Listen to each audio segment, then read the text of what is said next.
Alors, Marine Miglianico, je suis super contente d'être avec vous. C'est mon avant-dernière présentation avant mon congé maternité. Il me reste deux autres conférences mardi et après ça, je tombe en congé maternité. Donc, je suis ravie. La fin de la thèse s'est calée à un moment parfait, là, juste avant que je quitte le 15 mars dernier.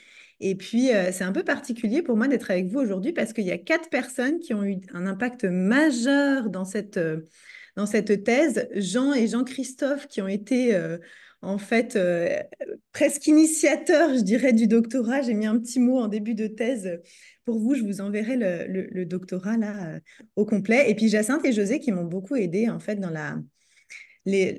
comment dire, le protocole d'approche appréciative, ce qui était tout un défi parce qu'en fait, on avait 3 heures pour faire une approche appréciative parce que les entreprises n'ont pas nécessairement beaucoup de temps, notamment quand elles doivent déployer des centaines d'employés. Donc, on a fait une AI en 3 heures pour l'intervention et donc, on a des résultats qui sont super intéressants, mais qui doivent être pris avec des pincettes parce que c'est juste 3 heures.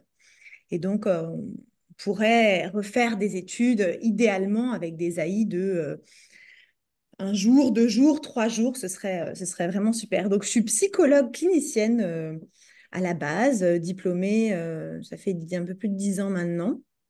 J'ai beaucoup œuvré auprès des personnes hypersensibles et à haut potentiel. Et puis, j'ai fondé il y a 6, 7 ans maintenant la clinique de psychologie positive de Montréal, où on est une vingtaine de praticiens à utiliser cette approche en psychologie clinique. Et puis, je me suis relancée dans un doctorat en psychologie des organisations qui a duré super longtemps. Alors, au Québec, c'est assez traditionnel, mais il a duré en fait bout à bout 6 ans.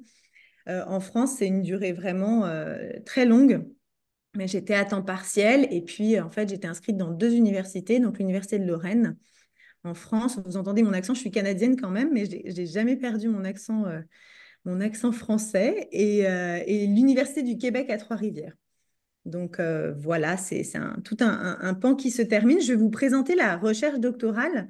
En fait, je vous présente les 3 articles de la thèse, mais je vais vraiment essayer de mettre l'emphase sur les 2 articles qui portent sur l'approche appréciative parce que je pense que c'est ce qui vous intéresse le plus.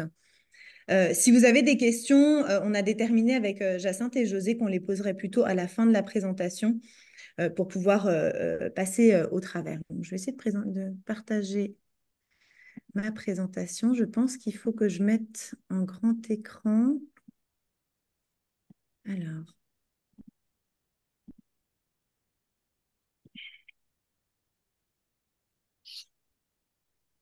est-ce que vous voyez en grand écran ou en... C'est bon, c'est C'est très bon? bon. Oui, merci Marie. Hmm. Donc, Je t'assurer que l'approche, tout le monde a fermé ses micros, s'il vous plaît. le titre de la thèse, on l'a modifié à plusieurs reprises. Le titre final, c'est le suivant. Approche appréciative et utilisation des forces en milieu organisationnel. Une évaluation comparative de 2 démarches associées au bien-être et à la performance au travail. Donc, en fait, ce qu'on a voulu faire, je vais rentrer un peu plus dans les détails, c'est comparer ces 2 interventions qui, in fine, même si elles sont très différentes, ont de nombreux points communs. Donc, au Québec, j'ai été supervisée par Philippe Dubreuil et Paul Miquelon, et en France par Charles Martin Krum. Je vous présente un peu le contexte théorique rapidement, hein. On a regardé différents rapports gouvernementaux et on voit que, en fait, même en 2024 et surtout après avoir traversé une pandémie, les problématiques de santé mentale représentent toujours un enjeu majeur. Et ça, c'est le cas autant au Canada qu'en France. On sait qu'il y a 47% des Canadiens qui estiment que leur travail est l'élément le plus stressant de leur quotidien. Donc, la moitié des Canadiens et 75% des Français se disent stressés par la vie professionnelle. Donc, on a des chiffres qui sont quand même importants. Ça a des coûts en termes de perte de productivité, d'absentéisme, de présentéisme. Donc, le présentéisme, c'est lorsqu'on vient au travail, mais on n'a pas la tête à ça, on n'est pas productif, on n'est pas bien. Donc, on est là, mais on travaille pas forcément en termes d'invalidité, de roulement du personnel, etc., etc. Donc, si vous voulez en savoir un peu plus, ça, c'est vraiment toute l'introduction de la thèse. C'est des données qui, en plus, datent. Vous voyez, j'ai mis toutes les références scientifiques en bas de page. 2019-2020, ça peut paraître récent, mais au niveau de la recherche scientifique, on essaye souvent de se baser sur les recherches qui datent il y a moins de 4-5 ans. Donc, on est quand même sur des données qui sont un petit peu anciennes. Et on sait que le bien-être a un impact majeur dans le succès et la performance des individus et de leurs organisations. Il y a une méta-analyse que je vous recommande qui est absolument passionnante de Lubomirski. Lubomirski 2005, je crois qu'elle l'a mise à jour. Lubomirski est une chercheuse américaine. Et il y a également la méta-analyse de Kaplan et de ses collègues 2009. Ils ont regardé en fait tous les bienfaits que peut avoir le bien-être au travail. Et souvent, les entreprises ont l'impression que si elles capitalisent sur le bien-être de leurs employés, c'est un petit peu une perte de temps ou qu'elles font ça en plus, alors qu'en réalité, on sait qu'il y a des bienfaits qui sont nombreux, notamment, donc ça c'est une méta-analyse, donc on regroupe des centaines d'analyses primaires, de recherche primaire, et dans le cas de Lubomirski, elle a compilé 225 études, donc c'est énorme, et dans ces 225 études, si on met ensemble tous les échantillons, on a 275 000 participants. Donc, c'est quand même très, très robuste au niveau scientifique. Donc, le travailleur heureux, il a davantage tendance à performer dans ses tâches, à se montrer flexible, à faire preuve d'originalité et de créativité. Je ne vous ai pas tout cité, hein, c'est quelques exemples. Il est plus positivement évalué par ses superviseurs. Il a plus tendance à exceller dans des rôles de leadership. Il a moins tendance à s'épuiser et il a moins tendance à avoir des comportements de déviance. En fait, on ne rentre pas dans les détails là, mais pourquoi? Un travailleur qui a plus de bien-être, il a plus de ressources psychologiques, notamment par le biais des émotions positives. Donc, si on a plus de ressources psychologiques, on a un capital dans lequel on peut puiser quand on fait face à des difficultés. Le bien-être est lié à une perception plus positive de soi et des autres. Donc ça passe par le sentiment de compétence, l'optimisme, la maîtrise de soi. Mais ce n'est pas juste vis-à-vis de soi, c'est aussi vis-à-vis d'autrui. Donc quand on ressent plus de bien-être, on a une attitude aussi plus positive vis-à-vis des autres. Donc on est plus généreux, on a plus tendance à aider. Et puis on a aussi une meilleure gestion du stress. Alors, c'est très, très, très résumé, hein, c'est vraiment très compact. On a deux approches qui ont montré un impact sur le bien-être et la performance. L'approche appréciative, donc au Québec, on parle plus d'approche de l'enquête appréciative, et l'approche des forces. À nouveau, je vous ai mis quelques références en bas de page. En recherche, quand on commence à rédiger une problématique, on cherche toujours les lacunes. On regarde un peu ce qui est fait au niveau scientifique et puis on regarde où il y a des manquements et puis on se place à ces endroits-là. Au niveau de l'approche appréciative, je vais en parler dans le deuxième article, un élément majeur, c'est qu'on a énormément d'études de cas. On a moins d'études quantitatives à devis expérimentaux, quasi expérimentaux.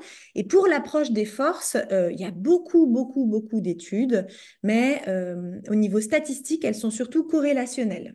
Donc pareil, on a moins d'études à devis expérimentaux, quasi expérimentaux. Et quand on regarde la littérature scientifique, en fait, on sait que les deux approches ont un certain chevauchement. Alors, je ne rentre pas dans les détails, mais par exemple, dans l'approche appréciative, on identifie les forces. Donc ça, il y a des ponts. Dans l'approche des forces, on peut mettre en place un plan d'action. Donc, on peut être à la phase de design de l'approche appréciative. Et pourtant, elle n'a jamais été comparée. Donc, ces deux approches-là n'ont jamais été comparées dans la littérature scientifique. Ça fait plusieurs années, en fait, que les chercheurs en parlent et qui disent que ce serait intéressant de les comparer. Et la question qui en découle, c'est à quel niveau est-ce que ces approches, elles agissent au niveau du bien-être et de la performance? Est-ce que les approches agissent sur les mêmes types de bien-être et de performance? Est-ce que ça agit sur différentes variables? À quel degré, etc. Donc ça, c'est la question principale, en fait, de la thèse. Alors, vous savez, peut-être quand on est enceinte, on a du mal à respirer. Je suis essoufflée de parler. C'est juste pour ça. Donc, la thèse, elle se structure autour de deux objectifs. Le premier, c'était vraiment de faire une revue de ce qui a été fait au niveau des forces et au niveau de l'approche appréciative en milieu de travail. Donc, on s'est vraiment centré sur le milieu de travail. Et puis, ont découlé de cet objectif les deux premiers articles. Le premier se centre sur les forces, le deuxième sur l'approche appréciative. Et puis, deuxième objectif, c'était vraiment de mener une étude expérimentale et puis de les comparer. Alors, au début, on avait défini deux variables, le bien-être et la performance, et puis on a ajouté l'engagement parce qu'on a vu que c'était vraiment une variable importante. Et puis, en fait, ça a été bien de le faire parce que ça joue vraiment sur l'engagement. Et là, comme la thèse était au Canada et en France, on a fait deux études empiriques, une au Canada, une en France. Au Canada, parce qu'on était encore en pandémie, ça a été fait en ligne. Et en France, on a réussi, c'était à la fin de la pandémie, on a réussi à la faire en présence, donc avec un bassin de population assez large. Au début, on avait 300 personnes, puis avec l'attrition et tout ça, on a fini avec à peu près 200 personnes, mais à la base, on avait quand même un bassin relativement intéressant. Premier article, il porte sur les forces. Donc, ils sont écrits en anglais. Ils ont été publiés dans des revues anglophones où on a fait un état des lieux de la recherche au niveau des forces en milieu de travail.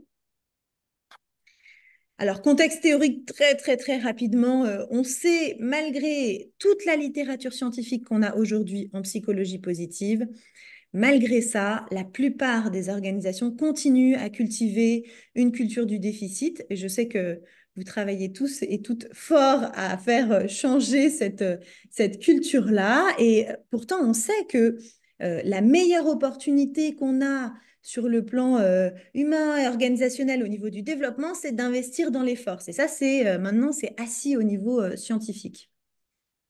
Donc, on a un volume croissant de recherche dans le domaine des forces et il y a une réelle nécessité de prendre un pas de recul et puis de regarder un petit peu où est-ce qu'on en est, quels sont les grands constats, qu'est-ce qui en ressort, etc. Il y a une demande de beaucoup de chercheurs d'avoir des lignes directrices par rapport aux interventions portant sur les forces. Donc, l'objectif du premier article, c'est de synthétiser ce qu'on a au niveau de la recherche portant sur l'utilisation des forces dans les organisations. On a fait une revue systématique. Et ensuite, deuxième objectif, présenter les principales étapes d'intervention qu'on trouve dans la littérature, donc pour essayer de standardiser un peu les interventions, parce qu'on voit que les interventions qui portent sur les forces sont diverses et variées. Elles peuvent être de différents types, donc on voulait voilà, synthétiser un modèle intégrateur. On a utilisé une revue de la littérature narrative pour ça. Très rapidement, les résultats, on a trouvé 25, donc ça c'est quand même assez, ça paraît peu, mais c'est quand même un bon nombre d'études, 25 études expérimentales ou quasi expérimentales. Quand vous voyez écrit comme ça, quasi entre parenthèses, ça veut dire que ça inclut tant les études expérimentales que quasi expérimentales. Puis la différence entre les deux, c'est la répartition des participants dans les groupes. Donc, on parle d'études randomisées quand c'est expérimental. C'est vraiment les participants sont répartis au hasard. Ça, on est dans des niveaux de preuves plus élevés. Et puis, quand c'est quasi expérimental, c'est qu'on a des groupes, mais qui sont définis, par exemple, à l'avance. Voilà, ça inclut aussi des études longitudinales et transversales. Donc, il y en a 25. Je vous invite, si vous voulez aller plus dans le détail, à regarder un petit peu l'article. Et on a proposé un modèle intégrateur. Vous allez voir, ça ressemble en fait, ça ressemble pas mal à ce qui est fait en approche appréciative. Donc, première étape, étape de préparation. On forme les gens sur l'approche des forces et phase d'engagement. Deuxième étape, phase d'identification qui peut se faire avec le VIA, le fameux test des forces de caractère, ou de manière auto-évaluée, ou encore par des pairs. Il y a plusieurs manières d'identifier les forces. Phase d'intégration, qui est la phase vraiment, je dirais, dans les 5 phases, en fait, la phase d'intégration, c'est la phase vraiment la plus importante parce qu'on a tous et toutes des forces, mais on n'en est pas forcément conscient. Et quand on forme à l'approche des forces, les gens vont dire, ah bah oui, ben moi, oui, je fais de l'humour, ok, mais bon, tout le monde peut faire de l'humour. Donc la phase d'intégration, c'est une phase de reconnaissance du fait que non, non, nos forces sont vraiment nos forces et c'est pas nécessairement tout le monde qui a le même set de forces. Phase d'action, on va essayer de trouver des moyens d'utiliser davantage les forces. Et phase d'évaluation, on regarde comment le fait d'utiliser davantage nos forces va impacter en fait notre travail.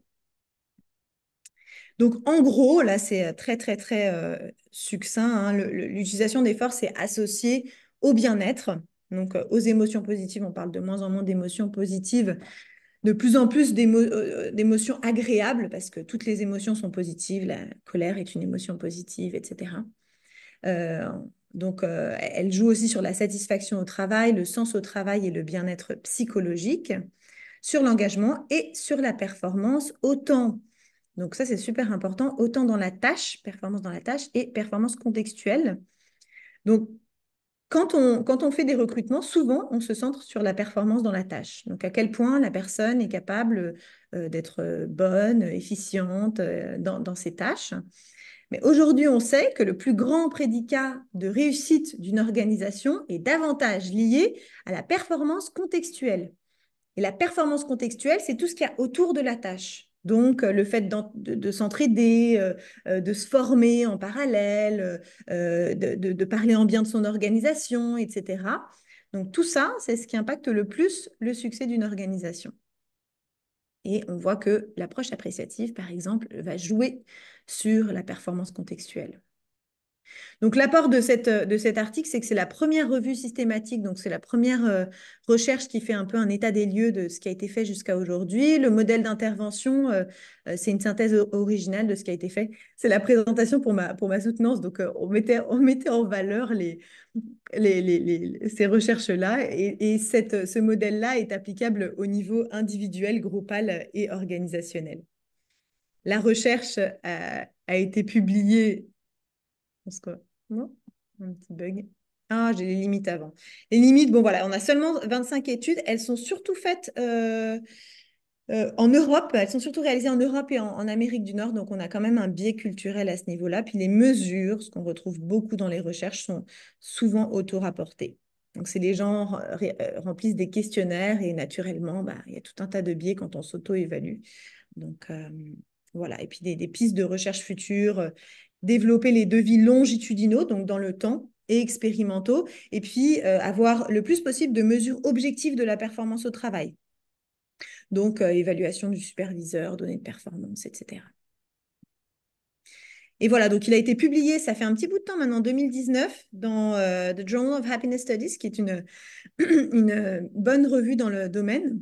Donc, on a mis l'indice d'impact et tout ça. Et en fait, cette recherche, elle a connu un certain succès. Elle a été citée aujourd'hui peut-être un peu plus à 150 fois sur Google Scholar. Ça peut paraître dérisoire, mais dans le domaine de la recherche, c'est un nombre conséquent. Et en fait, ce modèle-là a été repris par des chercheurs à travers le monde et notamment des chercheurs de premier plan dans le domaine des forces. Donc, voilà, il a eu un certain impact dans la communauté scientifique. Deuxième article qui va peut-être un petit peu plus vous intéresser, c'est l'article qui porte sur l'approche appréciative et qui est, pour être complètement transparente avec vous, l'article qui nous a demandé, je dirais pas le plus de travail, mais au niveau des publications, qui nous a demandé le plus de remaniement. Et puis, je vais en parler un petit peu, mais cet article, en fait, il est assez critique. Donc, on fonctionne comme ça au niveau de la recherche. On regarde ce qui est fait, on regarde les lacunes, les manquements, et puis on va émettre des critiques pour permettre à la communauté scientifique, en fait, de travailler à combler ces lacunes. Et là, vraiment, on a trouvé une lacune importante puisqu'on a peu de devis expérimentaux. Et donc, en ce sens, on a eu plus de misère à le publier, cet article-là. Là, ça y est, il a été accepté, donc il faut juste qu'on fasse les dernières modifications. Mais c'est celui qui nous a demandé le plus de relecture, de révision, ce qui a été très intéressant en fait, parce que à chaque relecture, on bonifie l'article, on comprend pourquoi ça bloque, etc. Mais c'est peut-être celui sur lequel j'ai le plus travaillé. Donc, on sait que l'approche appréciative a gagné en popularité. Il y a des centaines d'études sur le sujet. On sait que ces études sont pour la plupart des études de cas. Donc, les études de cas, c'est quand un chercheur, un praticien mène une approche appréciative et rapporte ce qu'il a observé durant l'approche appréciative. Donc ça, on en trouve beaucoup. Elles sont surtout qualitatives. La plupart des résultats qu'on trouve sont au niveau collectif, bien que ce ne soit pas vrai à 100%. On a des résultats au niveau individuel aussi. Et donc, en fait, la question principale, c'est qu'on se demande, comme il n'y a pas beaucoup d'échelles qui sont administrées dans ces études-là, à quel point l'approche appréciative fonctionne, comment est-ce qu'on peut mesurer ça? Et donc, on voulait voir bien les études existantes sur le sujet, les étudier et puis en tirer des constats. Et c'est là qu'on s'est heurté, ah, voilà, je vous ai rajouté une petite slide pour vous montrer ça, c'est là qu'on s'est heurté à la réalité, c'est qu'il y a peu d'études, je vais vous montrer. Donc, ça, j'ai rajouté ça pour vous expliquer un peu rapidement, peut-être que vous avez déjà vu ça, la pyramide des preuves. Super intéressant. Au niveau scientifique, on a une pyramide des preuves. Donc, ce qui est de l'ordre des méta-analyses, c'est le niveau le plus élevé de la preuve. Et la méta-analyse et les revues systématiques, ce sont des études qui vont compiler plusieurs études primaires. Donc, on regarde ce qui a été fait par différents chercheurs dans différentes universités, différents pays, etc. On retire toutes ces données-là et puis on essaye d'en tirer les grands constats. La différence entre la méta-analyse et la revue systématique, c'est que la méta-analyse, elle inclut les statistiques et la revue systématique, elle inclut les études, mais sans refaire d'études statistiques à partir des statistiques qu'on a des études primaires. Voilà. Et puis, en fait, si on regarde les études de cas, sont à un niveau un petit peu plus inférieur. Donc, en bas, on a les avis d'experts, les consensus d'experts, présentation de cas cliniques, série de cas, études transversales. Donc, études transversales, on a des résultats et puis on regarde au niveau corrélationnel ce qu'on peut en retirer. Ensuite, on a les cas témoins, donc qui sont des cas typiques. Les études de cohorte, où là, on a un nombre de participants, on est plus dans du quantitatif. Ensuite, on a les études randomisées. Comme je disais tantôt, dans les études randomisées, on va avoir une répartition aléatoire des participants. Et puis ensuite, on a la revue systématique et la méta-analyse. Donc, si vous voulez regarder un petit peu plus, voilà, les méta-analyses, elles permettent de synthétiser une grande quantité de littérature. C'est le niveau d'évidence le plus élevé. Les limites de ça, c'est que la durée, elle est très limitée parce que la recherche évolue très, très, très vite. Donc, on parle de 3 à 5 ans pour une méta-analyse. Ça demande énormément de ressources, énormément de temps. Les chercheurs qui se lancent dans des méta-analyses, souvent, ils passent des années. Et puis, voilà, on est toujours limité par le nombre et la qualité des études qui sont incluses.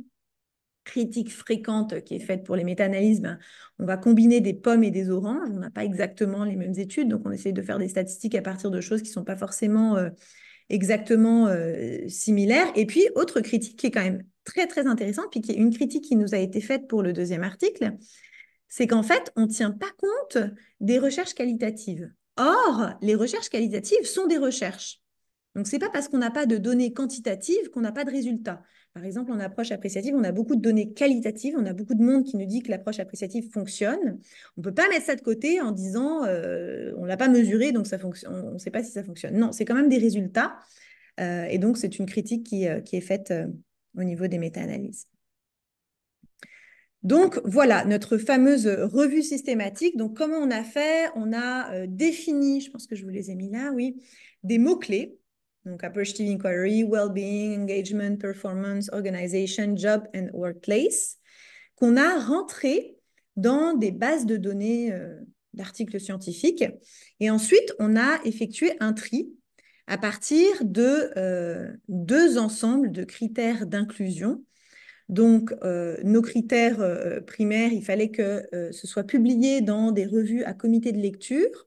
Donc, c'est peer review, les articles peer review. Donc, ça veut dire qu'on soumet un article à une revue, on a des experts qui lisent l'article, qui le critiquent, et quand tout est OK, on le publie. Donc, il y a un niveau à nouveau de preuve qui est un peu plus élevé. Rédigé en anglais, en fait, on a mis ça parce que, bon, on n'avait pas d'article en français qui remplissait les critères et puis que c'était plus facile pour le tri. Publié après 1987, qui est la date de l'article séminal de Copperrider. Là, on est parti de 682 articles, donc il y a un bassin énorme qu'on a vérifié à partir des résumés. On en a exclu tout un tas parce qu'elle ne rentrait pas dans nos critères. On en a trouvé 12 et à partir de ces 12-là, on les a lus. En fait, on a lu ces 12 articles de A à Z et on en a exclu 9. C'est détaillé hein, dans la thèse pourquoi ils ont été exclus, etc. Et on a fini avec 3 articles. Donc, pour vous dire, c'est vraiment mineur. En fait, les critères secondaires, on voulait vraiment des devis expérimentaux ou quasi expérimentaux. Donc, ça, c'était très important et ça éliminait tout un tas d'articles. On voulait qu'ils soient basés sur le cycle des 5D ou des 4D, on entend souvent ça. Pourquoi? Parce qu'on avait des recherches intéressantes, certes, mais par exemple, qui portaient uniquement sur la phase de la découverte. Donc là, on avait des résultats intéressants, mais c'était pas, on ne comparait pas la même chose. Donc, on voulait vraiment circoncire ça à la totalité du processus et dans un contexte organisationnel. Donc ça, c'est tout un, des étapes hein, qui prennent tout un tas de temps. Au début, on avait 4 études, puis ça a été critiqué, on en a enlevé une de plus, etc. Donc, tout ça est détaillé dans l'article. Les résultats des 3 études, donc, on a Jones de 98, Peel 2006 et Bush et Parenchpay 2015.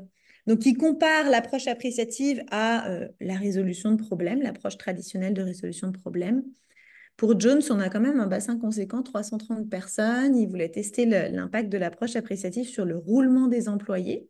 On voit que l'approche appréciative a généré un taux de rétention plus élevé jusqu'à 2 ans et demi plus tard. Pour Peel, il avait 36 personnes. Il voulait tester l'impact de l'approche appréciative sur l'efficacité collective et l'identification au groupe. On voit aussi, c'est très très résumé, hein, c'est tout détaillé dans l'article, mais on a des résultats plus élevés pour l'approche appréciative que pour l'approche par résolution de problèmes. Et puis, Bush et Parenchpay, en fait, ils avaient donc l'approche appréciative, l'approche par résolution de problèmes traditionnelle.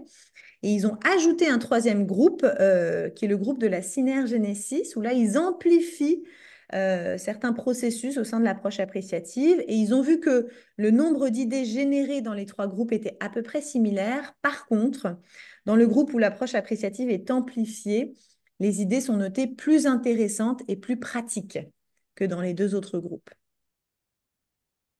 Donc, ce qu'on retire, et c'est des constats vraiment préliminaires à prendre avec des pincettes, c'est que l'approche appréciative, elle peut influencer selon ces données de recherche à devis expérimentaux, quasi-expérimentaux, les comportements d'équipe et les conditions liées à la performance au travail.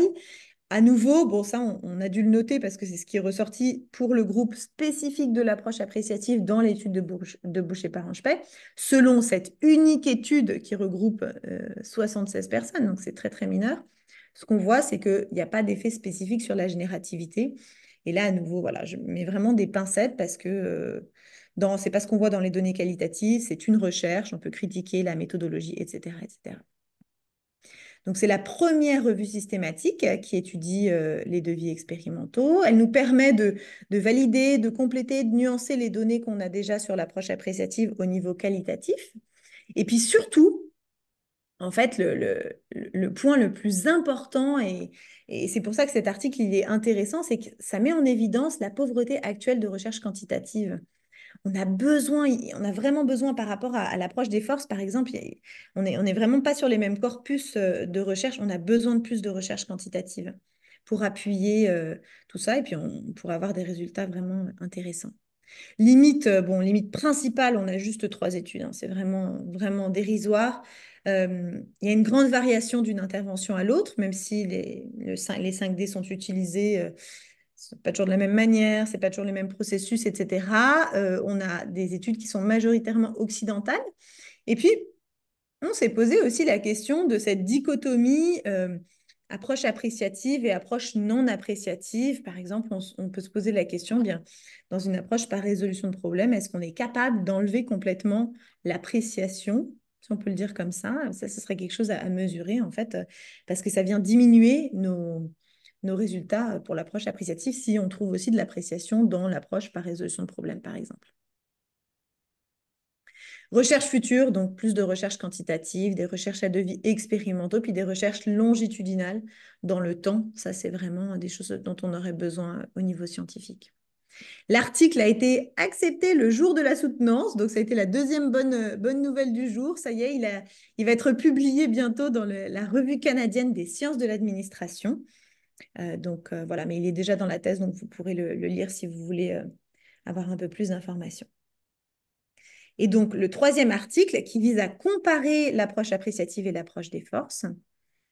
Notre contexte théorique, bien, on sait maintenant que le bien-être des employés et la performance au travail, c'est important. Ça s'est démontré de manière très claire dans la littérature depuis 25 ans. On a toute la thèse du travailleur heureux performant. Là, on a vraiment tout un tas de données de recherche. Une des questions qui m'a été posée durant la soutenance, c'est à quel point est-ce qu'on peut toujours lier bien-être et performance au travail. Et donc, ma réponse a été de dire, en fait, ça dépend de quel type de bien-être on parle et ça dépend de quel type de performance on parle. On parle toujours de corrélation. Donc, en science, on peut rarement dire que c'est toujours comme ça. Et puis, d'autre part, ce qui peut poser problème, et là on est plus sur un pan philosophique, c'est d'instrumentaliser le bien-être pour développer la performance. Et là, il y a un collègue à HEC qui travaille là-dessus et qui dit, en fait, si on cherche à instrumentaliser le bien-être pour la performance, mais on voit que ça ne marche pas. Si ce n'est pas sincère, si ce n'est pas authentique, qu'on ne cherche pas à vraiment, vraiment faire en sorte que les employés vivent du bien-être, d'abord, en fait, ça ne déclenche pas nécessairement plus de performance. Donc voilà. Donc, problématique, on l'a vu, il y a un chevauchement entre les deux approches, elles n'ont pas encore été comparées. Donc, objectif, mener 2 études quasi expérimentales avec deux sous-objectifs qui visent à étudier, donc regarder déjà par rapport à un placebo, et comparer, donc les comparer entre elles, ces deux interventions, approche de l'enquête appréciative et approche des forces sur le bien-être, la performance et l'engagement des employés, deux formats, donc en présence et en ligne. 3 hypothèses. Notre première hypothèse, donc, on a émis l'hypothèse que quand on compare l'approche appréciative à un placebo, on remarquera plus de bien-être et d'engagement et de performance au travail pour le groupe qui a expérimenté l'approche appréciative que pour le groupe placebo. Et là, un élément qui est important à noter, c'est que vous allez voir, on a des résultats significatifs. Mais surtout, ce qui est important, c'est qu'on a des résultats significatifs face à un placebo. Donc, ce n'est pas un groupe contrôle. Le groupe contrôle, c'est lorsqu'on met nos participants sur une liste d'attente, on ne fait rien avec eux et on regarde juste si l'intervention amène des changements au niveau des participants. Le groupe placebo, c'est un groupe actif. Et donc là, on a carrément mené une intervention qui portait sur l'adaptation au télétravail, à la pandémie, etc. Et dans ce groupe placebo, il y a eu une formation, donc avec des présentations d'outils qui sont validés, etc., et une discussion. Donc, ils ont connecté entre eux, ils ont essayé de trouver des solutions pour s'adapter à la pandémie, etc. Donc, il y avait une phase vraiment active. Et ça, c'est important parce que plus on a un placebo de bonne qualité, plus c'est difficile d'avoir des résultats scientifiquement significatifs dans l'approche appréciative ou dans l'approche des forces. Et là, vous allez voir que malgré la qualité du placebo, on voit que l'approche appréciative, elle surpasse les effets d'un placebo. Idem pour l'intervention des forces. Donc, on a émis l'hypothèse qu'il y aurait plus d'augmentation du bien-être, de l'engagement, de la performance. Et puis, lorsqu'on les compare l'une à l'autre, on a émis l'hypothèse qu'il y aurait des changements différents. On n'a pas voulu trop se mouiller par rapport à l'orientation parce qu'en fait, c'est difficile de prévoir. Initialement, on avait essayé d'émettre des hypothèses que peut-être l'approche appréciative générerait plus d'engagement, puis l'approche des forces plus de performance dans la tâche, etc. Mais en fait, on a décidé de rester un peu plus neutre et on a bien fait parce que les résultats n'étaient pas forcément exactement ceux qu'on attendait. Donc, voici la méthode. En France, on est parti avec 300 participants. On a fini avec l'attrition à 200 participants à peu près. 74 dans le groupe des forces, 64 dans le groupe de l'approche appréciative, 64 dans le placebo. Et puis au Québec, on a eu 70 participants. Donc en France, on était dans le domaine de la distribution d'électricité et au Québec, on était dans le domaine de l'ingénierie. Et ça, c'est important parce que au Québec, on avait peut-être des personnes qui avaient un niveau scolaire un petit peu plus avancé, des personnes qui avaient plus un niveau maîtrise. Et donc, on s'est posé la question, dans les limites de notre étude, si le niveau scolaire pouvait impacter la compréhension des concepts et donc, de cette manière-là, impacter les résultats. On a testé les équivalences des groupes et on a vu que les groupes étaient tout de même équivalents au niveau des données sociodémographiques. Donc ça, quand on parle d'équivalence des groupes, c'est à l'intérieur d'un même pays. On n'a pas, en fait, on n'a pas comparé les pays entre eux, Et ça, c'est un commentaire qui m'a été fait aussi durant la soutenance. C'est difficile de comparer deux pays, de comparer le Canada et la France. En fait, est-ce qu'on comparerait vraiment les approches ou est-ce qu'on comparerait des éléments plus culturels? Voilà, bon, il y a plein de questions qui se posent. Donc, on a séparé ça en étude 1, étude 2. Voici notre procédure. Donc, on a fait un pré-test avec tout un tas de questionnaires qui ont été envoyés avant les interventions. Ensuite, les interventions duraient à peu près 3 heures. Donc, chaque participant participait à seulement une intervention, soit celle des forces, soit celle de l'approche appréciative, soit le placebo. Et ensuite, on a fait un post-test. Et ce qu'on n'a pas dit là, parce qu'en fait, c'est un choix scientifique qu'on a fait, c'est qu'initialement, notre procédure était plus complexe que ça, c'est-à-dire qu'on avait un post-test et on avait aussi un post-test 1 mois plus tard à peu près et 3 mois plus tard. Et en fait, on a retiré ces 2 derniers post-tests parce que quand on fait des études statistiques, ça a été tout une pétaudière dans le processus de recherche parce que les études statistiques étaient vraiment compliquées. Quand on veut intégrer 4 temps de mesure, il faut vraiment trouver un schéma statistique à partir de ces 4 temps de mesure. Et en fait, quand on ajoutait les 2 derniers temps de mesure, on se retrouvait avec des résultats qui étaient plus significatifs, plus forcément intéressants. Pourquoi? Parce qu'en fait, ce qu'on mesurait 1 mois et 3 mois plus tard, ce n'était pas forcément l'impact des interventions parce que les gens ne les pratiquaient pas forcément. Donc, en fait, on peut faire des interventions. On avait une petite session de rappel, mais les gens n'étaient pas tous présents à la session de rappel.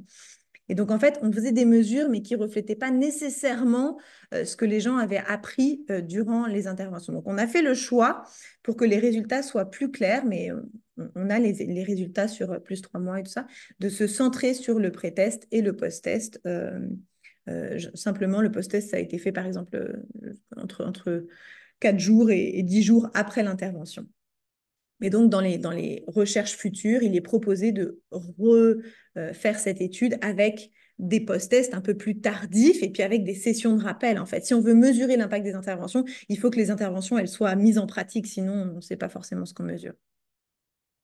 Donc pour la France, là je vous ai mis toutes les statistiques. Pour la France, on a vu que quand on compare l'approche appréciative au placebo, l'approche appréciative, elle génère de manière significative plus d'émotions positives et plus d'engagement.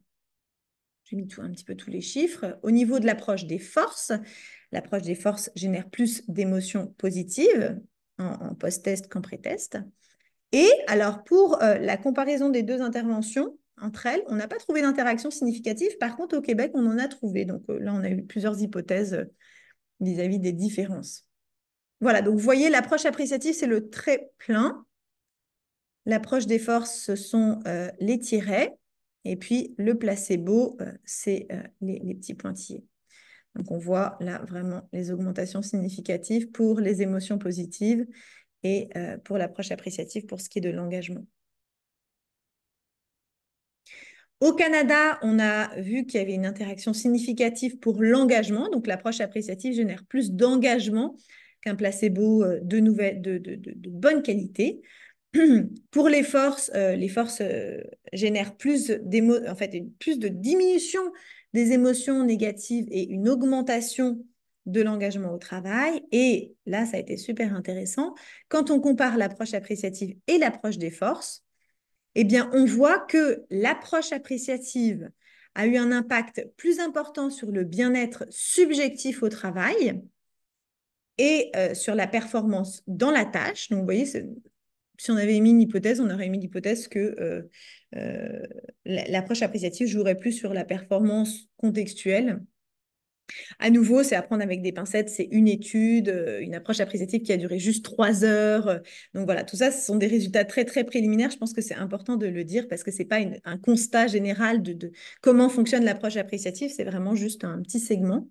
Et puis pour les forces, on voit qu'elles ont généré plus d'émotions positives, une diminution des émotions négatives et un petit peu plus d'engagement que pour l'approche appréciative, sachant que l'approche appréciative a généré aussi de l'engagement, mais que quand on compare avec l'approche des forces a généré un petit peu plus d'engagement.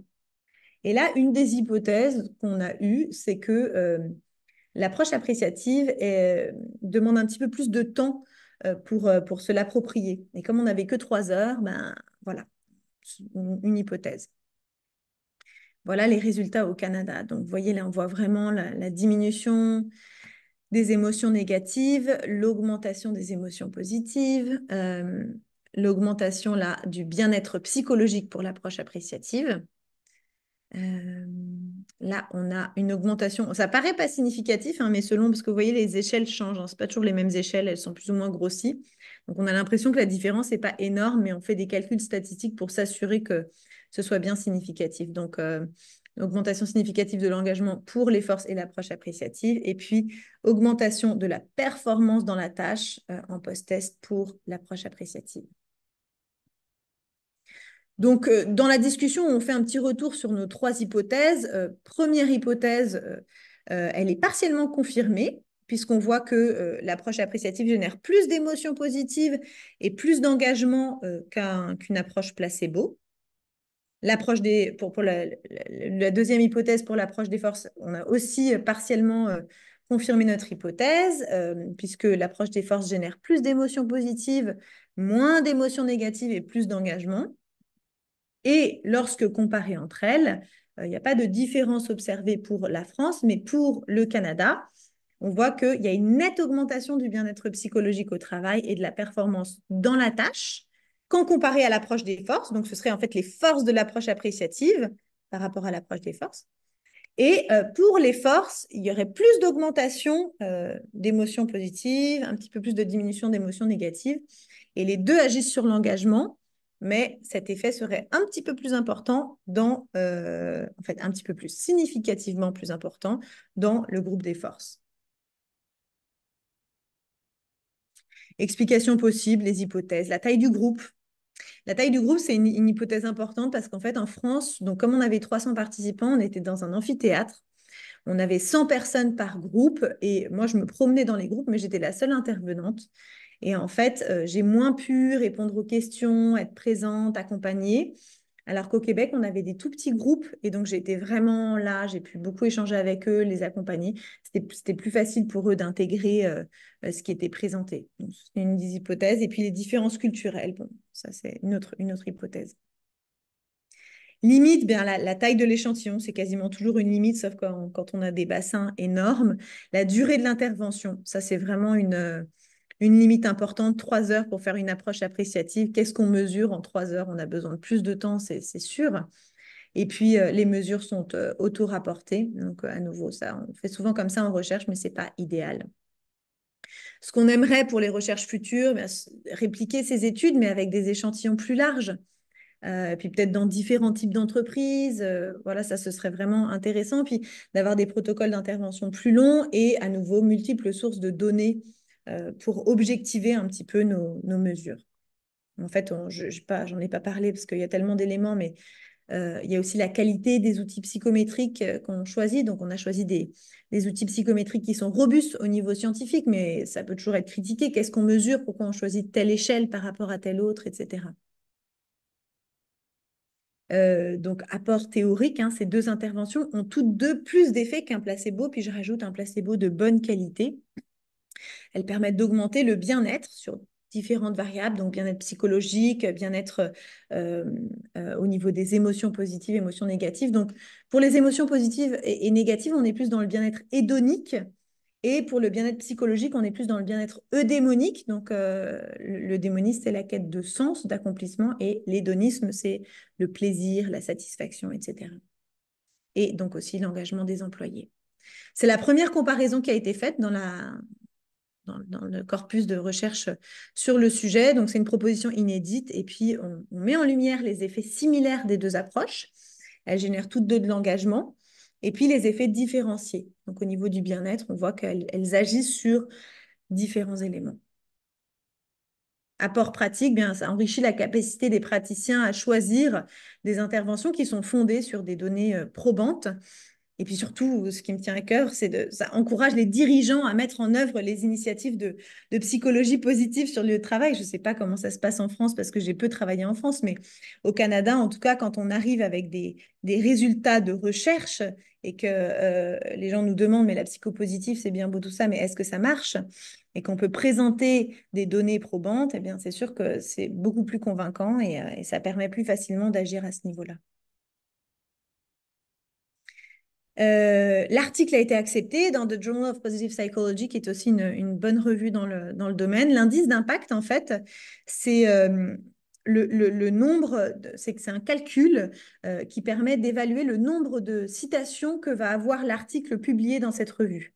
Donc, plus l'indice d'impact est élevé, plus l'article va pouvoir être cité, repris, etc. Discussion générale, donc là, c'est vraiment les apports généraux de la thèse, mais ça nous permet de comprendre et de nuancer ces deux approches, de faire un choix éclairé. Donc, on a émis des débuts de recommandations, mais à nouveau, à prendre avec des pincettes. On pourrait dire que les interventions force pourraient être peut-être privilégiées dans une perspective plus individuelle, quand on veut développer le bien-être hédonique et l'engagement au travail. Et le processus en 5 phases qu'on a proposé, il permettrait de potentialiser l'impact des interventions. Donc, si on utilise vraiment ce processus, selon la méthodologie décrite, on va avoir probablement plus de résultats euh, à, à partir de ces interventions. Pour l'approche appréciative, on pourrait proposer que quand on doit choisir, on pourrait la choisir dans une perspective plus collective, mais bon, à nouveau, on peut nuancer ça aussi, visant à résoudre positivement une problématique organisationnelle et lorsqu'on veut développer le bien-être eudémonique, donc la quête de sens, d'accomplissement et l'engagement au travail. Voilà, la synthèse de la thèse, c'est une synthèse des connaissances existantes et puis on a aussi développé de nouvelles connaissances. Bon, après, on avait mis toutes les choses qui ont été, qui ont été faites. C'était pour la fin de la soutenance. Donc, on a fait 2 revues systématiques menées dans 2 pays, selon 2 modalités. On a utilisé 5 échelles psychométriques, 3 interventions sur 2 continents durant la pandémie.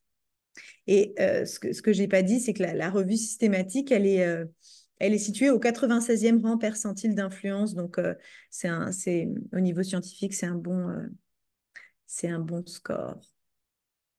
En bref, la thèse, elle contribue au corpus de recherche de l'étude organisationnelle positive à travers l'étude de 2 approches qui ont une large portée au niveau mondial. C'est un apport au mouvement de la psychopositive, qui est, vous le savez, la science du fonctionnement optimal de l'être humain, qui se centre notamment avec l'approche appréciative sur les rêves, les forces, les succès et les ressources de l'être humain. Donc, voilà pour cette recherche, moi, ce que j'en retiens, je vais arrêter le partage, ce que j'en retiens, c'est que en 2000, alors là, l'étude a eu lieu en 2022, mais en 2022, 2023, 2024, on a des employés et des dirigeants qui sont de plus en plus ouverts à la psychopositive, qui ont de plus en plus envie de mettre en place ces outils-là. Et donc, quand je suis arrivée, notamment en France, comme je fais beaucoup moins d'interventions en France, je me suis dit, bon, on va voir comment ça va être reçu. Et en fait, ça a été très, très, très bien reçu. Les employés participaient, étaient contents de parler de leurs forces, de leurs ressources, etc. Donc voilà, ça a été une belle aventure. Je pense que c'est le propre de la recherche. On reste un peu toujours sur sa faim parce qu'on se dit, ah, voilà, j'aurais aimé qu'il y ait plus de monde, j'aurais aimé qu'on fasse plus du longitudinal, etc. On a fait tout un plan dans la conclusion, un plan de recherche pour les prochaines années. Donc, y a plein de possibilités, mais ça a été très intéressant parce que ça a permis de clarifier un petit peu, en fait, certaines intuitions, mais aussi certaines choses qui n'ont pas été validées. Donc, voilà, ça permet de préciser un peu ce qu'on lit dans les ouvrages liés aux praticiens, en fait, notamment pour l'approche appréciative. Alors, merci pour votre écoute et puis on va pouvoir passer aux questions. Merci, Marine. C'est éclairant, c'est excitant. Ça nous ouvre la voie aussi sur tout ce qui reste à faire hein, pour soutenir cette démarche. J'ouvre à la période de questions, commentaires. J'aimerais ça vous entendre. Je suis certaine que Marine aussi, tu souhaites avoir de la rétroaction, voir ce que ça suscite comme question. Alors, la parole est à vous. Moi, j'ai une question très simple. Parce que l'approche des forces, en quoi elle est foncièrement différente de l'approche appréciative? Parce que je ne la connais pas bien. En quelques mots, là. Merci, merci Oui. Bénédicte. En fait, l'approche des forces, une des grosses différences, c'est qu'elle n'est pas, non, elle n'est pas nécessairement faite à un niveau organisationnel. Souvent, elle est plus appliquée à un niveau individuel. Il n'y a pas de phase de devenir, donc il n'y a pas de phase de rêve. Et puis, il n'y a pas nécessairement en fait, la phase de la découverte qu'on a dans l'approche appréciative qui se fait en binôme.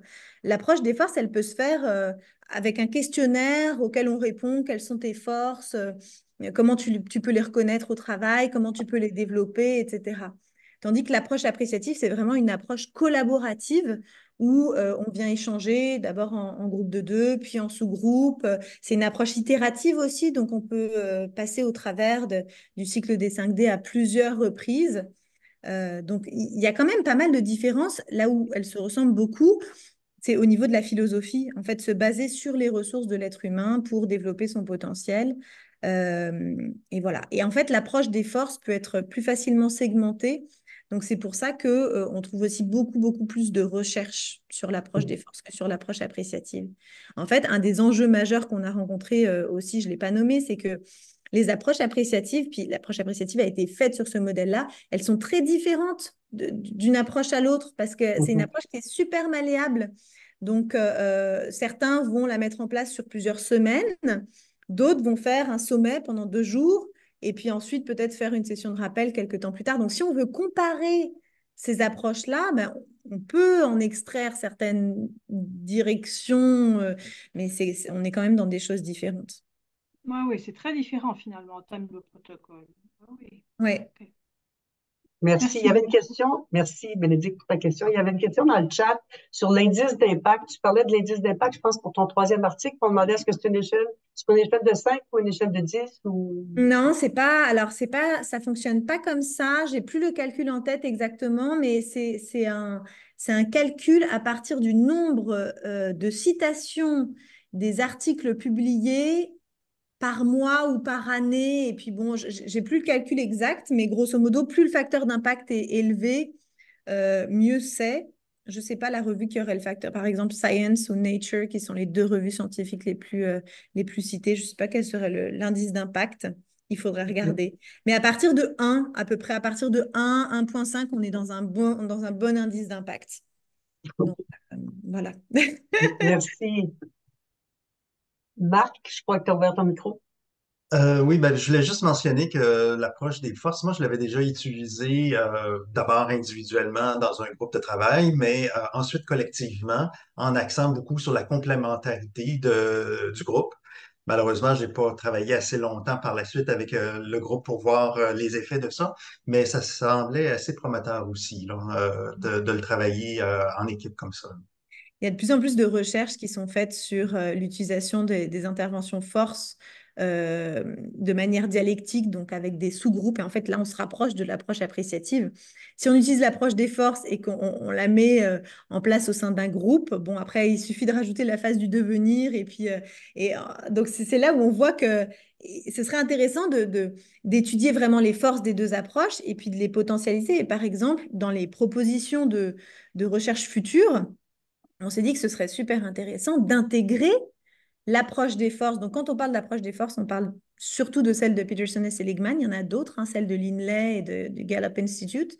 Mais on parle surtout de celle de Peterson et Seligman. On pourrait les intégrer à la phase de la découverte et même utiliser le processus en 5 phases, c'est-à-dire que les gens arrivent avec leur test du VIA et puis travaillent à développer leurs forces de manière très, très concrète sur ce modèle théorique-là.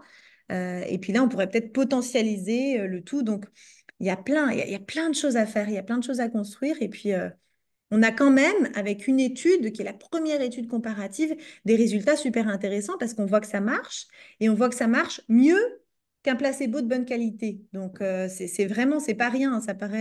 Ça paraît pas grand-chose, mais c'est pas rien. Ouais. Merci Marine pour ta présentation. Enfin, je trouve, même si effectivement tu as montré les limites de l'étude, déjà ça donne des indices sur ce qu'on pourrait attendre d'études ultérieures et je trouve que c'est super important. Et puis, tu as dit plein de choses au passage qui me semblent très intéressantes aussi. J'en relève quelques-unes comme ça, là. Par exemple, tu dis que l'approche appréciative, enfin, l'enquête appréciative, et la non-enquête appréciative, parfois, c'est peut-être pas si différent que ça, parce que je me demande si on commence pas à perfuser un peu la culture d'ensemble, Ah, pas seulement nous qui praticiens appréciatifs, mais plein de gens. ouais. Et si bien que l'approche par résolution de problème commence à être un petit peu, peut-être, à prendre du plomb dans l'aile, je me demande, hein. Enfin, voilà, c'est une petite perle, je trouve, dans tout ce que tu dis là. Il y a d'autres choses aussi que. Alors, moi, j'invite j'apprécie la pensée critique et scientifique, comme tu le disais, et je commence à avoir des doutes sur la vieille distinction aristotélicienne entre hédonisme et démonisme pour parler du bonheur. Ouais. Finalement, c'est quelque chose qui est beaucoup répété. Est-ce assez critiqué? Mm.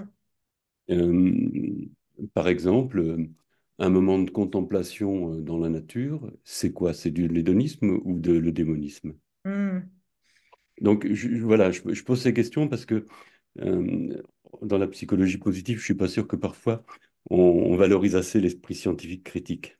Ouais. Donc, c'est une petite remarque en passant, mais j'aimerais qu'on creuse un jour ce sujet-là, ensemble peut-être. J'ai quelques diapos là-dessus, si tu veux, lors d'une présentation où effectivement, en fait, si on plonge dans cette littérature scientifique-là, on voit que les chercheurs ont essayé d'avoir des construits très différenciés, mais en fait, quand on regarde les données, c'est toujours mêlé.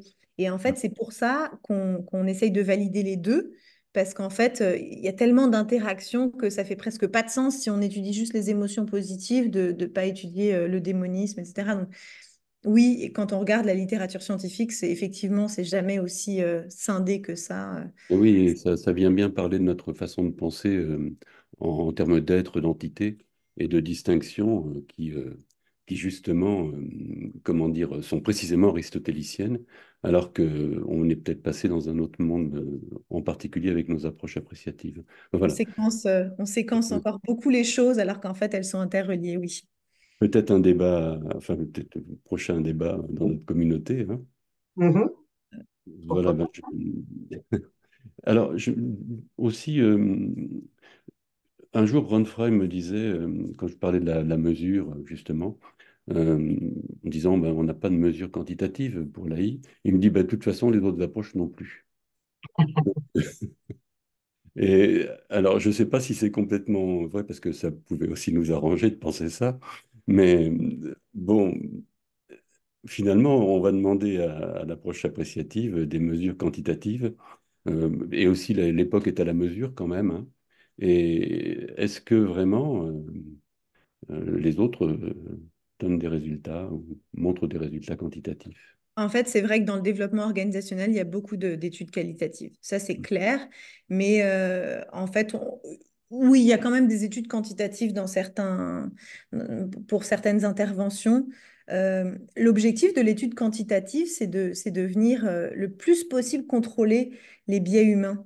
En fait, on projette, il y a tout un tas d'effets. Et donc, quand on utilise une mesure quantitative, on vient un petit peu contrôler ça. Par contre, et ça, c'est vraiment ce que je retiens de notre article 2 qui a connu tout un tas de péripéties, je pense qu'à tort, on valorise les études quantitatives et on discrédite les études qualitatives. En fait, les deux sont complémentaires. On a besoin Mhm. d'études qualitatives. Les études quantitatives, elles nous donnent une information précise sur un sujet, mais ce que l'être humain est capable de faire de son côté lorsqu'il intervient, d'observer, de sentir, qu'on ne peut pas mesurer quantitativement, c'est super important. Donc, je pense que l'écueil serait de dire, bah, on veut que du quantitatif parce que finalement, on peut tout mesurer.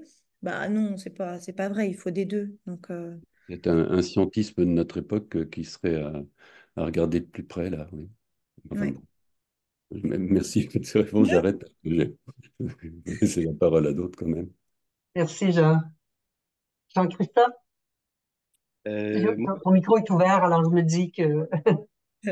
oui, alors je trouve c'est super ce que tu as osé faire parce que comme le disait Jean, les études. Moi, j'ai encore des clients plutôt dans l'industrie, notamment chez Volvo, Valeo, qui sont des industriels. Ils m'ont dit, est-ce que ça marche la démarche appréciative? Oui, c'est une espèce de pensée linéaire qui va chercher les mêmes registres. Euh, Moi, je leur réponds, est-ce que le mariage ça marche, quoi?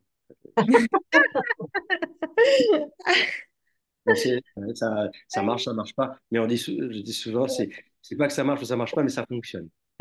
C'est une petite habilité. Ouais. Et ma question toute plus pragmatique, c'est que l'approche par les forces, ce sont, pour bien comprendre, c'est des personnes qui répondent principalement au VIA, c'est ça, au Alors ça, c'est questionnaire. la première étape. La deuxième étape, pardon, l'étape d'identification. Mais donc, en fait, le processus en 5 étapes. La première étape, c'est une étape de formation sur les forces, quelles sont-elles, à quoi ça sert, etc. Deuxième étape, étape d'identification. Troisième étape, étape d'intégration. Là, la personne doit se reconnaître dans ses forces, donc identifier ses forces comme étant les siennes. Ensuite, étape d'action, où là, la personne va essayer d'utiliser davantage, de déployer ses forces davantage. Et cinquième étape, l'étape d'évaluation. Donc, c'est un peu plus que juste l'identification, c'est vraiment l'intégration et le développement des forces. Parce qu'en fait, on peut connaître nos forces, mais si on ne les utilise pas, ça n'aura pas d'impact dans notre vie. Donc, l'objectif, c'est d'essayer de voir à quel moment est-ce qu'on peut les utiliser. On peut faire un pont avec le job crafting, par exemple, essayer d'adapter un peu notre emploi pour utiliser davantage nos forces, etc., etc.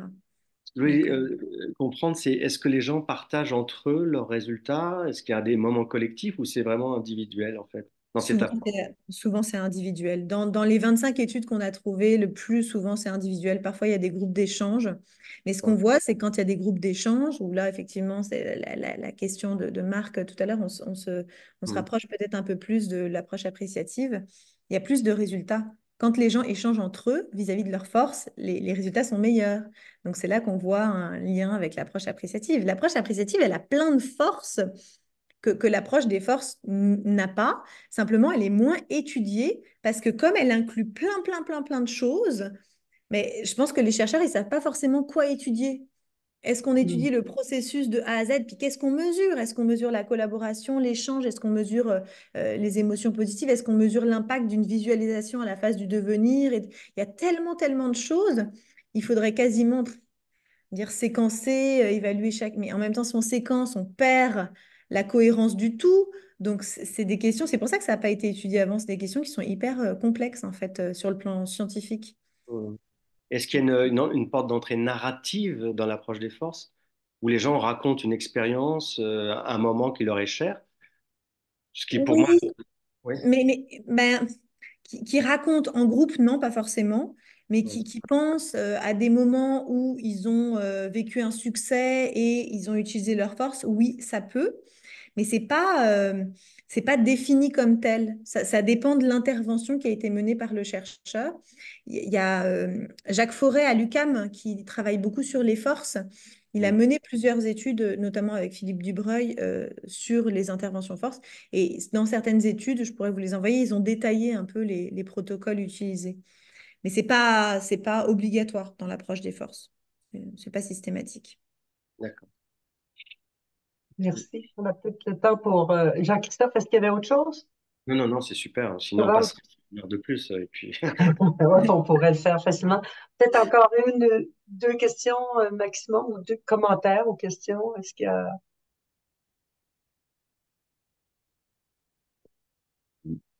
Je peux C'est bon? encore dire une petite chose.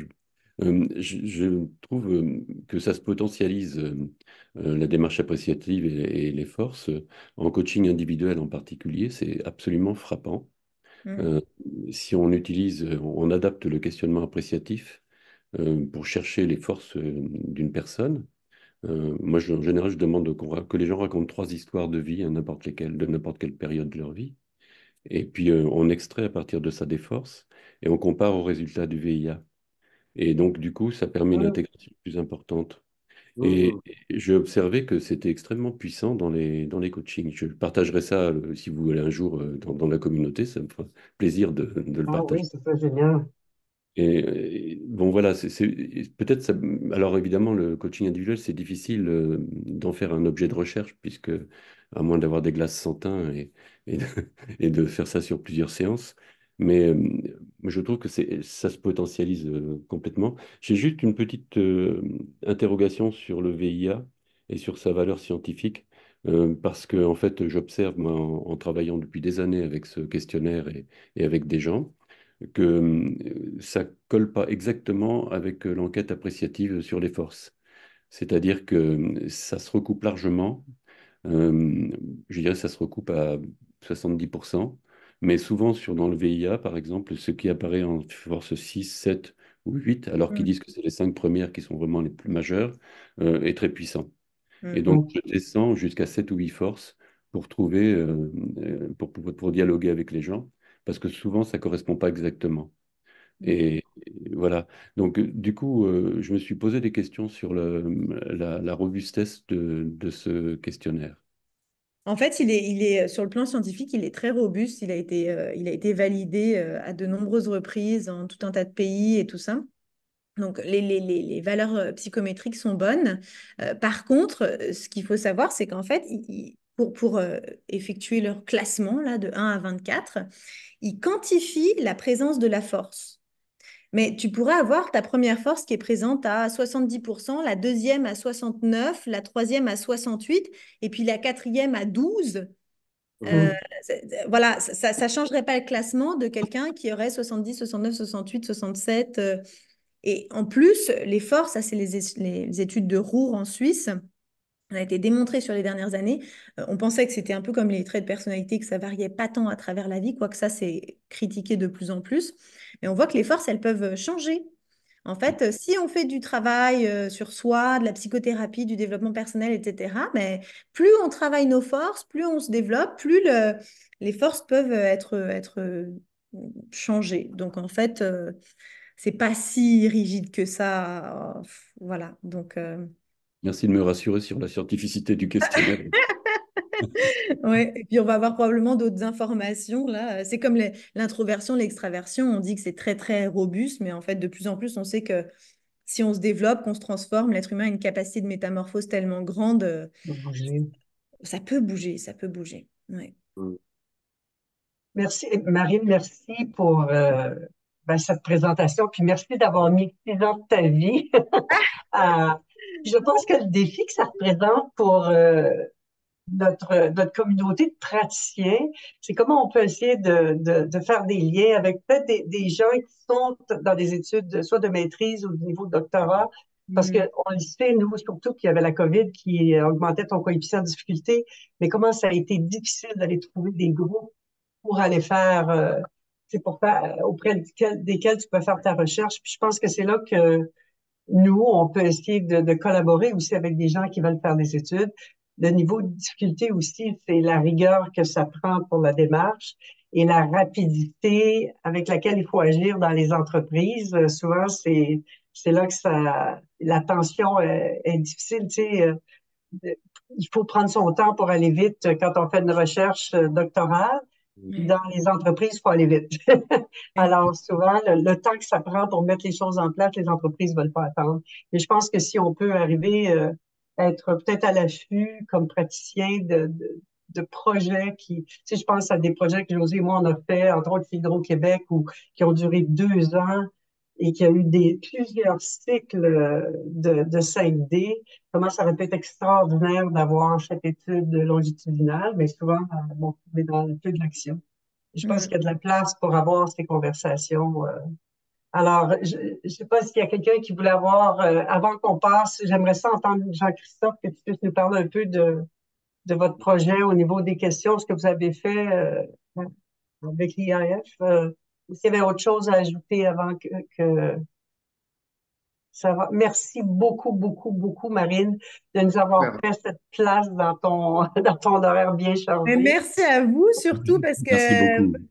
vous êtes nombreux à m'avoir Merci. aidé. Je ne l'ai pas nommé, mais pour trouver ma population de recherche en France, c'est Delphine. Je ne sais pas si vous vous souvenez, Jean-Christophe et Jean Delphine, avec qui j'ai été formée, Luginboul, je ne sais pas comment on dit son nom. Ah, très bien. C'est elle Bien. qui m'a aidé à trouver la population en France. Donc, c'est une personne que j'ai rencontrée à la formation de Ah, je me l'IFAI. souviens, ouais. Ouais, Mm. ouais, elle est super engagée en psychopositif. Donc, en fait, à travers ce réseau, j'ai eu aussi beaucoup de personnes qui m'ont aidée. Et franchement, quand on fait un doctorat, c'est tellement précieux d'avoir des personnes sur lesquelles s'appuyer et puis avec lesquelles collaborer. Voilà, c'est un grand merci à vous en tout cas. Et puis donc, je pourrais vous envoyer si vous voulez lire, là, je pourrais vous envoyer les études. Et puis, je peux aussi vous envoyer le PowerPoint. Je l'ai envoyé à Jacinthe. Je ne sais pas dans quelle mesure on peut le partager. Peut-être le mieux, ce serait que ça reste entre nous parce que c'est Ouais. le Hmm. PowerPoint que j'ai utilisé pour ma soutenance. Donc, il faudrait peut-être que je vérifie avec les universités si j'ai le droit de partager Alors, veux-tu vérifier avant oui, que je le peut-être faire ça. partage? Et puis, D'accord, mais si ça reste entre nous, je pense qu'il n'y a pas il y a pas de souci non plus. Mais je vais quand même écrire aux universités pour valider. Et tu, d'accord, nous merci. tu nous diras quand les articles paraissent dans les journaux, parce que Oui. c'est intéressant. En fait, Ouais. euh, j'ai trouvé que de dire que ça a été étudié et le dire à un grand sceptique de l'approche, oui, il suffit de lui montrer, il le lit pas, il te croit, en fait. Ouais. Donc, plus tu viens avec. Je vous les laisse où, ces revues? Vous avez de la place sur le bureau? On va continuer de discussion si vous voulez bien. Tu vois, ça. Et il faut dire que la thèse, quand Marine a fait sa soutenance, non seulement tu sais, elle a obtenu son doctorat, mais avec une mention exceptionnelle, tu sais, la plus grande honneur, je pense, les plus grands honneurs, hein, alors, c'est aussi, c'est pas juste que, bon, on a accepté sa thèse de doctorat, mais on l'a fait aussi avec une mention d'honneur, ou je ne sais pas si c'est la bonne terminologie, Marine, mais, Ouais, je m'attendais pas à ça. C'est la meilleure mention qu'on puisse obtenir. Ils disent qu'ils donnent cette mention à 2% des élèves. Donc, c'était hum, vraiment, j'avoue que là, c'était ouais, le petit moment émouvant à la fin de, à la fin de absolument. cette séance. Et de fierté, Ouais. merci, Marine. Et puis peut-être pour répondre à ce que tu dis, Jean-Christophe, c'est que les articles aussi ont été acceptés dans des bonnes revues. Mhm. Pas juste ils sont acceptés, c'est que c'est des revues à facteur d'impact important. Donc, ce qu'il faut savoir, c'est que plus le facteur d'impact il est important, plus les reviewers, les évaluateurs des articles sont sévères. Donc, ça veut dire que ça a passé tout un tas d'évaluations. Voilà. Donc, ça, effectivement, pour les dirigeants, c'est bon à savoir. Je pense que ça vient soutenir ce qu'on fait, hein. C'est exactement ça, oui, tout à fait. Ouais. Alors, si vous le permettez, j'aimerais qu'on utilise le temps qui nous reste, Jean-Christophe, pour t'inviter à parler de votre initiative. Puis après ça, juste, ben, je veux dire qu'il y aura une prochaine rencontre. Alors, Jean-Christophe, parle-nous un peu de... Oui. Alors, on a avec des personnes formées à l'AI, mais ce sont des gens d'entreprise. Donc, Anne-Marie en fait partie, ici présente. On a des personnes de l'industrie, de plusieurs entreprises. C'était notre souhait, c'était d'ouvrir un groupe, je vais dire, de recherche à notre, à notre dimension. Et on s'est dit qu'on pouvait travailler sur des questions. Donc, c'est un projet d'un an dans lequel on a on a créé un,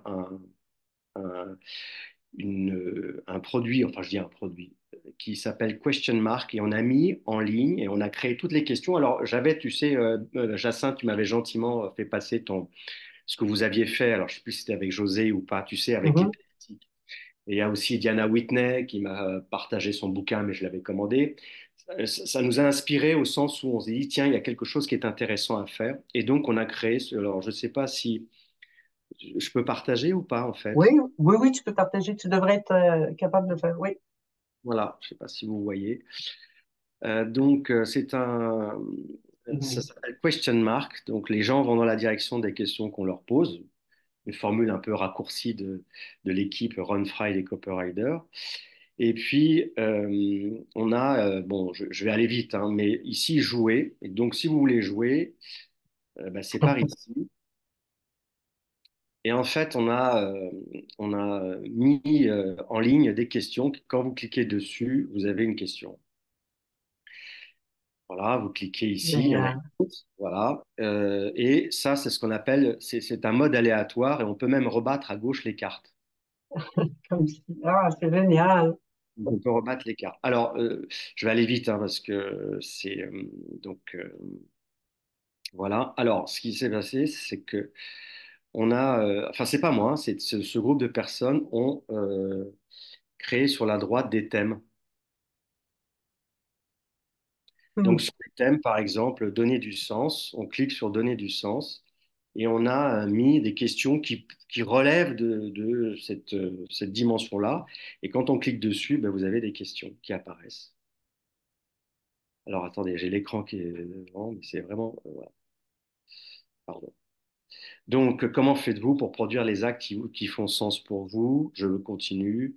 Comment vous sentez-vous quand quelqu'un vous fait confiance? Hmm. Comment réagissez-vous quand un de vos collaborateurs vous demande plus de responsabilités? Et bref, en fait, on s'est dit que ça pouvait être intéressant que ces questions-là soient, dirais-je, accessibles à tout le monde. On peut changer tout à fait on peut changer. Donc, il y a 180 questions. Vous pouvez aller sur la dimension accompagner et on ouvre un autre thème.